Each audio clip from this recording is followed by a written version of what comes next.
है तो कांग्रेस और आरजेडी? कोई रणनीति नहीं है, बेमेल निकाह है और बेमेल निकाह टूटेगा। कब टूटेगा, कैसे टूटेगा, ये अलग बात है, लेकिन टूटेगा। मुख्यमंत्री का चेहरा अब तक सामने साफ नहीं किया गया, ना कांग्रेस ने ना आरजेडी ने। आरजेडी कह रही है कि तेजस्वी यादव मुख्यमंत्री बने। दिल बहलाने के लिए गालिब ये ख्याल अच्छा है।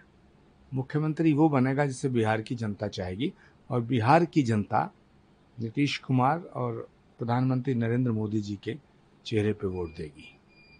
राहुल गांधी बार बार ये कहते हैं कि वोट चोरी, वोट चोरी का इल्जाम लगाते हैं। राहुल गांधी जी जो सारी दुनिया को चोर बताते हैं, सच बात यह है सबसे बड़े चोर तो उन्हीं के यहाँ बैठे हुए हैं। सबसे बड़ा चोर तो उन्हीं के दिल में है। कितनी चोरियां हैं जो राहुल गांधी जी अगर गिनाई जाएं तो बहुत सी ऐसी चोरियां हैं जो उनका हिसाब देना बड़ा मुश्किल पड़ जाएगा। लेकिन हाँ, जहाँ तक उनके नए एजेंडे का सवाल है, तो दिल्ली यूनिवर्सिटी के चुनाव में यूथ ने जवाब दे दिया। तमाम यूथ लड़के लड़कियों ने जवाब दे दिया दिल्ली यूनिवर्सिटी के चुनाव में। उनका जो ये युवाओं का एजेंडा, वोट चोर का एजेंडा, बड़ा करारा तमाचा मारा है दिल्ली यूनिवर्सिटी में स्टूडेंट्स ने। और वो सब यूथ हैं।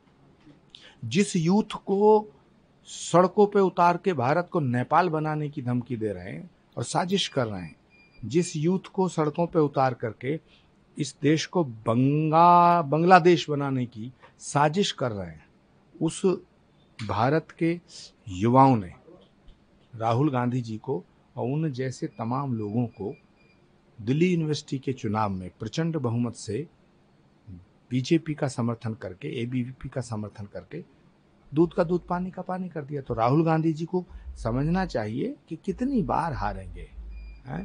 55 साल के हो गए, 56 साल के हो गए, मुझसे 2-3 साल ही छोटे हैं। अब तो समझ आ जानी चाहिए। हे भगवान सद्बुद्धि दे। बड़े बड़े मंद बुद्धि इंसान देखे, उनमें भी एक समय में सद्बुद्धि आ जाती है। समझने का नाम ही नहीं। गुरुजी, पूनम पांडे को लेकर अब विरोध हो रहा है कि लव कुश रामलीला कमेटी में मंदोदरी का रोल दिया गया। क्या कहेंगे उसके लिए? देखिए, इसका विरोध करना, समर्थन करना ये विषय नहीं है। विषय ये है कि अगर कोई बुरा आदमी भी अच्छा काम करना चाहता है तो उसका स्वागत किया जाना चाहिए।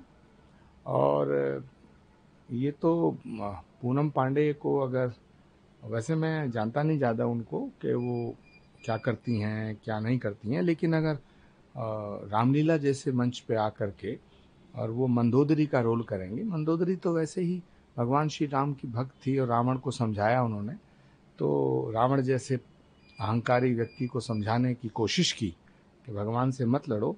तो अगर मंदोदरी का रोल करने के लिए उनको कहा गया है तो ये तो अच्छी बात है।